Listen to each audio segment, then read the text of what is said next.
Hello everyone, I'm Luxin, and today's video is probably going to be answering a criticism of Torna the Golden Country that no one actually has had so far. And that is that the Torna region, aka the whole big desert area of the Tornan Titan, is a desert and as such is way too similar to Mor Ardain. Well, nobody that I know of has actually said that, but in the odd chance that people somewhere are saying that, I'm gonna be making a video to prove that they're actually kinda different type areas. I would actually be talking about the desert areas in the other games in the series as well, but Sword Valley is the biggest exception out of all of these because it's the least natural. It's formed literally from life landing somehow on a gigantic slab of metal in the middle of the air. And while Mor Ardain is formed in a very unrealistic way, it's at least by processes that exist in the real world, so it's got that going for it. And Oblivia, I kind of feel like I'm going to end up making videos on the regions of Mira separately, as their own separate series or thing like that, so we're not going to be talking about that.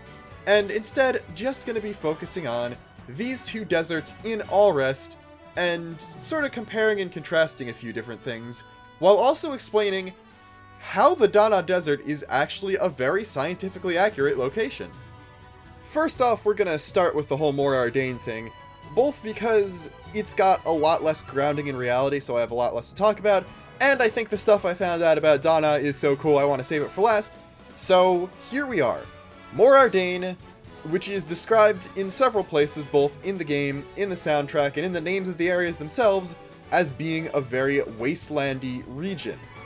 Now, yeah, this is kind of different from a desert in general, and I said that Sword Valley kind of fills the desert quota for Xenoblade 1, but in reality, Sword Valley and Mor Ardain are kind of their own thing, where they're just a wasteland, scrubland, lots of dirt and metal type thing, but Mor Ardain is a lot closer to what an actual desert would be than whatever Sword Valley is, just in general with the way it works. Because the real definition of desert is just a place that doesn't get too much rain, and you can tell based on the actual weather patterns that the different Titans have, that the Mor Ardain Titan doesn't actually get a lot of rain. As you probably already know, each Titan has several different weather conditions it can be under.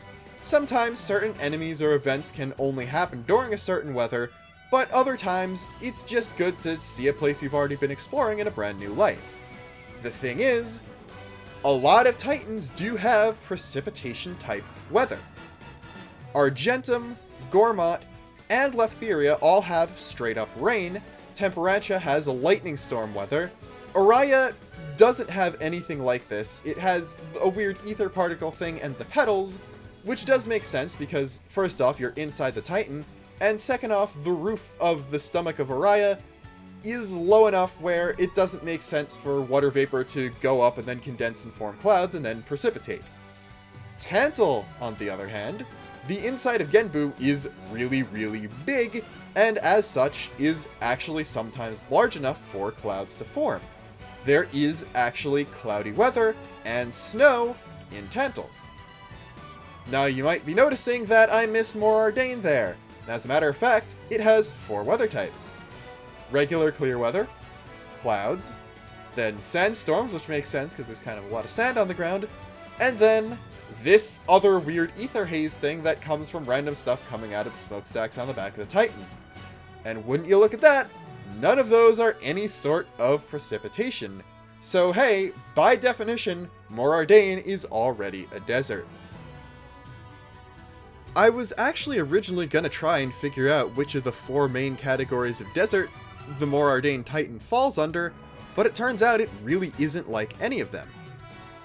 The 4 types are the hot and dry desert, the semi-arid desert, the coastal desert, and the cold desert. We can immediately rule out cold desert because we know as a fact from tons of dialogue that the Titan's been warming up over the centuries and is still continuing to get warm, so while it was obviously colder than it was in the past, it also wasn't as much of a desert back then, so it's definitely not a cold desert. Coastal desert you might actually have a bit of a case for, specifically because of the fact that the Titan is on the Cloud Sea. However, life in the Cloud Sea does work a little bit differently than life in actual oceans, and a lot of the important stuff about coastal deserts comes from the water part of the ocean, and the Cloud Sea might behave sort of like one, but it doesn't have the water. Semi-arid and hot and dry are actually pretty similar, both in looks and in the way they're actually made, and Mor Ardain definitely looks the most like these two.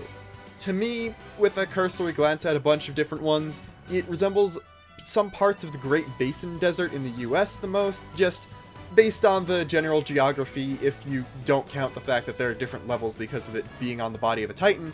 If you translated the way Mor Ardain looks into regular geography, it does resemble that the most, as well as just kind of with the type of plant growth that does exist there.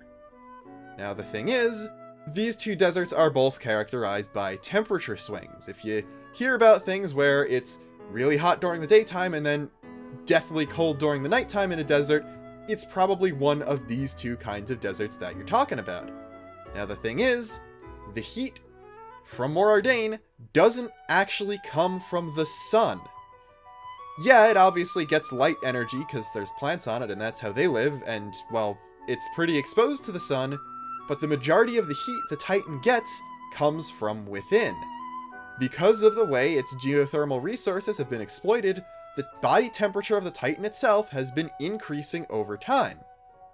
There are tons of super geothermally active areas in the world, but none of them are really deserts, per se.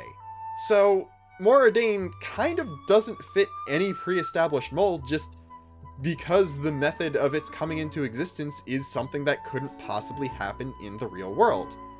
Now yeah, obviously, global warming in general is going to make it harder for plants and stuff to live in different parts of the world, and possibly screw up climate and rainfall and stuff, and yeah, increasing the temperature of the planet would create more deserts, but geothermally increasing things so that it's warmed more from the bottom up just kind of isn't really a thing that I've seen having the ability to happen. So while it may resemble a lot of deserts that actually exist and a lot of ones that I've actually been to myself, the way it's made is actually very different. But there's still the Torna Desert. And as a matter of fact, this is a much more realistic portrayal of how some real-world deserts actually are. If Mor Ardain more visually resembles the typical North American dirt and scrubland type desert, then the Torna region of Torna is definitely a lot more like your stereotypical sandy desert. It's got the sand, it's got the dunes, it doesn't have that many plants, and it's got oases in the middle of it. So if you're thinking Sahara or Gobi, yeah, visual-wise it's a bit more like that. Thing is, based on Torna's geography, I'm pretty sure the way it was formed was actually a lot closer to those North American deserts, so it's really a bit of a mix of everything. I am of the opinion that the Torna Desert was formed as the result of a rain shadow effect. Now this is a very real phenomena that's the reason behind a lot of real-world deserts. Basically, it has a lot to do with winds and mountains. Everywhere in the world there's going to be a prevailing wind direction, which basically means that at any given location on the Earth's surface, there's one certain direction where more often than not that's going to be the direction the winds are blowing in. Now, say you've got a mountain range. Well, the prevailing wind direction is going to favor one side of the mountain range over the rest, as in, the wind will blow into one certain side of the mountains far more than it blows into any of the other ones. Well, what do mountains do when wind touches them? Since mountains are tall and go up, it actually pushes the wind up. And when warm air goes up, what does it do? Well, it cools off, water vapor in it condenses, and then it kind of poops out all of its precipitation it's got in it. Thing is, that precipitation only really gets on that windward side of the mountain. The warmer, drier air will end up passing over, but there's not going to be as much moisture in it. So, the opposite side of the mountain from the one that gets all the wind is very often going to be a lot hotter and a lot drier than, well, the other side. You could see this in a lot of places in the world, where one side of a mountain range, most likely the one closer to an ocean, because that's where wind and more specifically wet air comes from, is going to be a lot lusher and greener than the other side, And, well, the other side has a decent chance of being just a straight up desert, because all the water that was in the air got completely sucked out by that mountain range. And guess what? If you look at Torna's geography, this actually makes a huge amount of sense.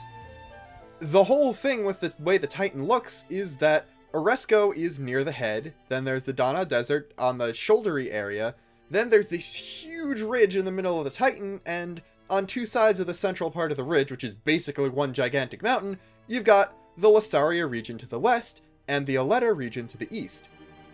Well, Lassaria and Aleta are both very lush and very green in their own different ways. Lassaria is more of a woodland type area, and Aleta has a lot more marshes and moors. And guess what? As soon as you go through the pass, you're in Dana. And guess what is interesting about Dana? It's the desert. Boom. That kind of basically proves it right there. Cooler winds that come from the back end of the Titan get completely deflected by the mountain, therefore making one side of the mountain a lot lusher than the other.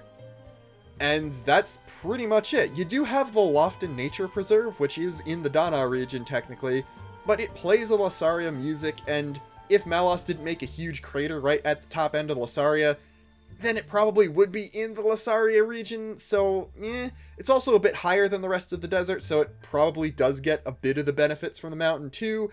And right next to it, basically, there's just a little bit of sand, and then you've immediately got an oasis. So it's probably because it's slightly to the side of the central mountain, so some of the cool air might have been able to sneak through, make that area really nice and unique, because it's sort of a combination of the woodlands and the desert, and then possibly give life to that little lake. But we're actually not done with the interesting things about the desert, because it's not just one huge area of sand and dunes. It's got all these interesting pedestal-like things that all have their own stuff on them too. These pedestal areas, which I'm just going to be calling plateaus for simplicity's sake, are something really cool, not only because they're something that I've actually experienced myself, but because they've got an awesome name. These are Sky Islands. Now, the Titan does play a bit fast and loose with the actual scaling of geography, but obviously in-universe the size of each Titan is far larger than it appears in-game, so the plateaus are going to be a lot further apart from each other and a lot more separated from both Oresco and the main mountain in the center. Adding to that, for this to make perfect sense, they probably need to be a bit higher than they are. They'd need to basically be a significant height of the mountain as opposed to basically nothing like they are, but that aside, the way they end up looking in terms of actual life and biodiversity, they probably are still Sky Islands. So what is a Sky Island?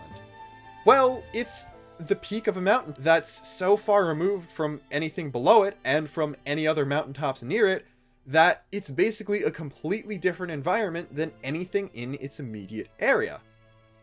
Basically, certain life forms can only live at certain altitudes, so as you go up, specifically above such harsh a place as a desert, the biodiversity is not only going to change, but it's also going to increase. Temperatures are going to cool off, it's going to get a bit wetter, you'll see a lot more foliage, and, well, when you get a lot more green stuff, you get a lot more of every kind of stuff. So, that's kind of something that goes without saying.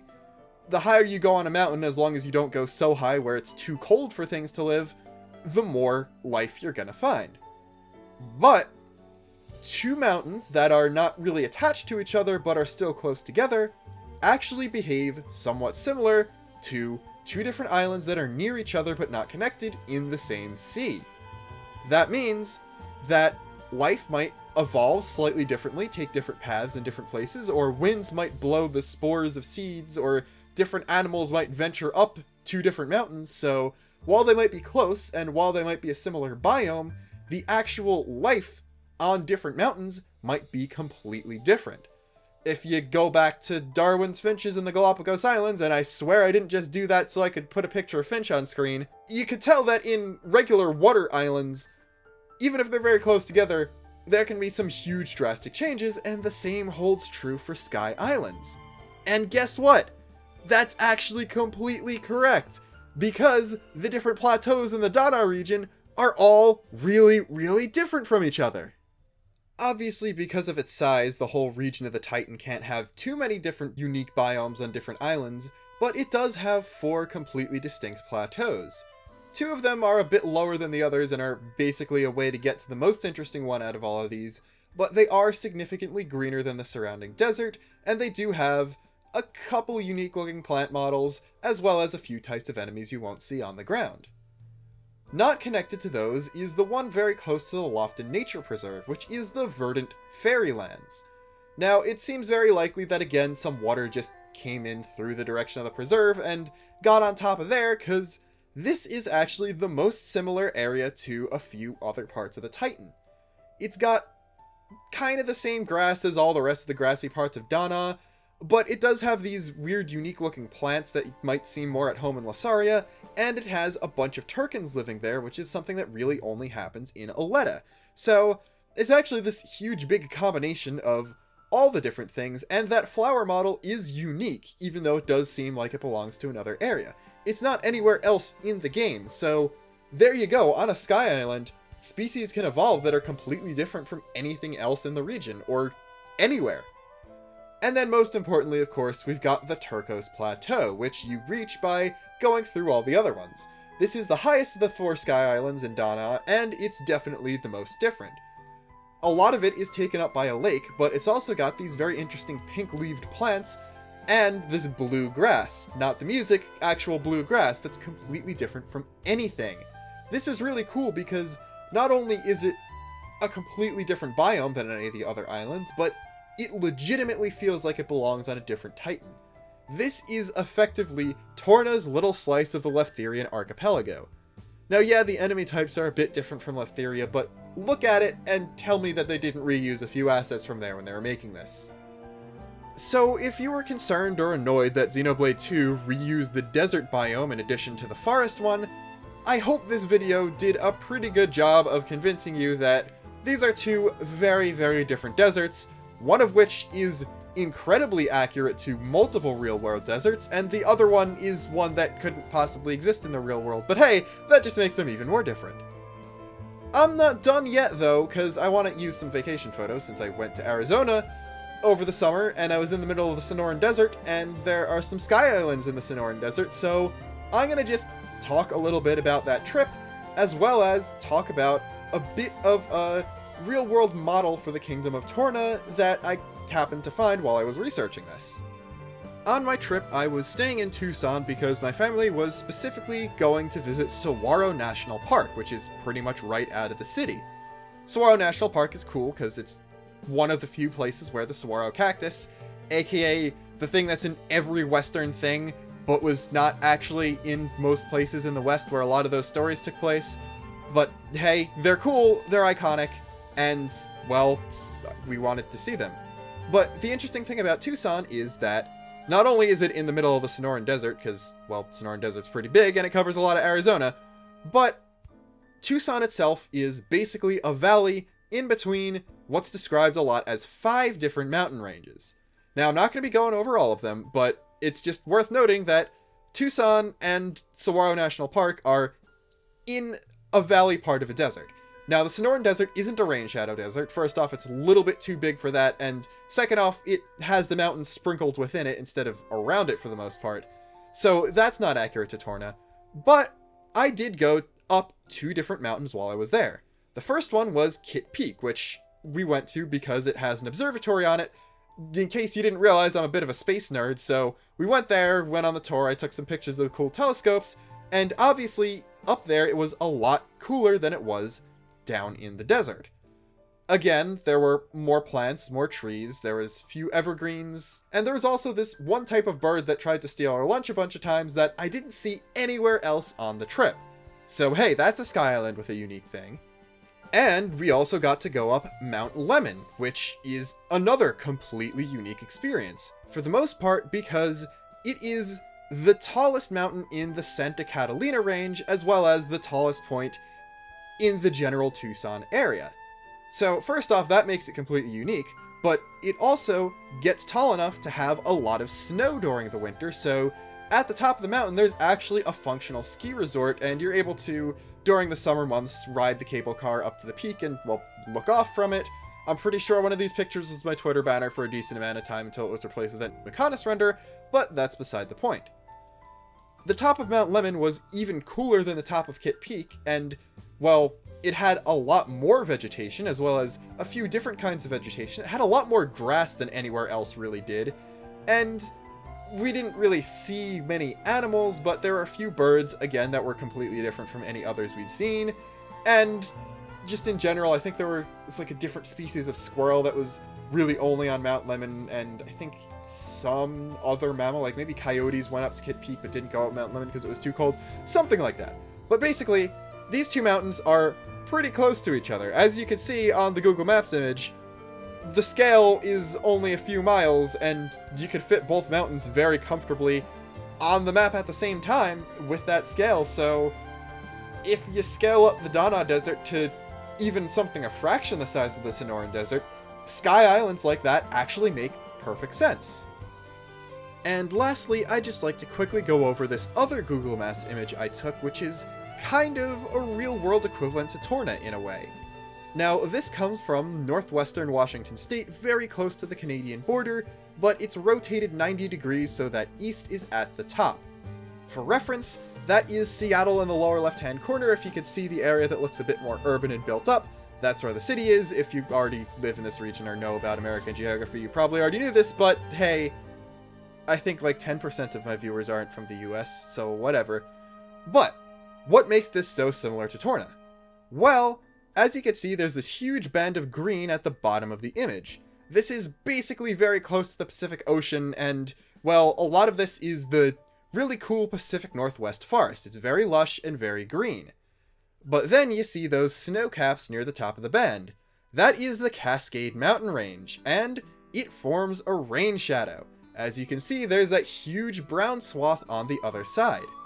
This is officially designated as the Columbia Plateau by the US EPA, and I don't think it has a little enough rainfall to actually qualify as an official desert, but it's brown, it's got less moisture and less green stuff than everywhere else in the surrounding area, so as a model, this sort of works.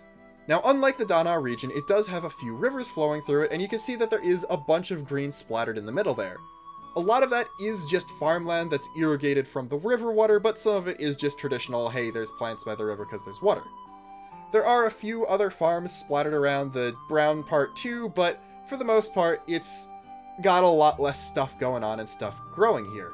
Now, obviously, this plateau is small and doesn't have other mountains in it, so there aren't going to be any sky islands, but in terms of green, then desert, then green, this is sort of the closest I could find on short notice. And speaking of that green again, if you look near the top of the image, you'll see that, yeah, there is more forest here. By that point, you've actually crossed the border all the way into Idaho, but hey, there are forests there. A lot of those are national forests, so they're protected. They're as natural as they would be, so yeah, that stuff there is completely natural. And hey, remember how you gotta cross the Torna Desert to get to Alrest, but there's that little thing. There's a path there you have to get to the city. It's the Outriders Forest Trail, and while it's not given a specific name, the Outriders Forest Trail is smack dab in the middle of a forest. So yeah, a lot of the rain shadow deserts that I could find, specifically the bigger ones or any ones that might have sky islands, were kind of a double rain shadow where they had a western mountain range and an eastern mountain range where they were both green on each side, and then the desert was smack in the middle. And that kind of doesn't work for modeling Torna because Torna is completely flat and then just kind of flows naturally back into the forest when I guess you get close to the cloud sea on the other side blowing other winds. Maybe the winds just change different ways because of the way the Titan's shaped, or the dry air has just run out and is somehow replaced by moist air again. But regardless, that is still a thing that you can have in the real world without even having to settle for this just being some sort of island thing, because that would be too easy and that would be too similar to a Titan, and I wanted to mix things up a bit. But with that done, I've talked about pretty much everything I wanted to talk about and more in this video, so as always, if you liked it, subscribe, actually physically like the video, and leave a comment, and until next time, this is Luxin, signing off.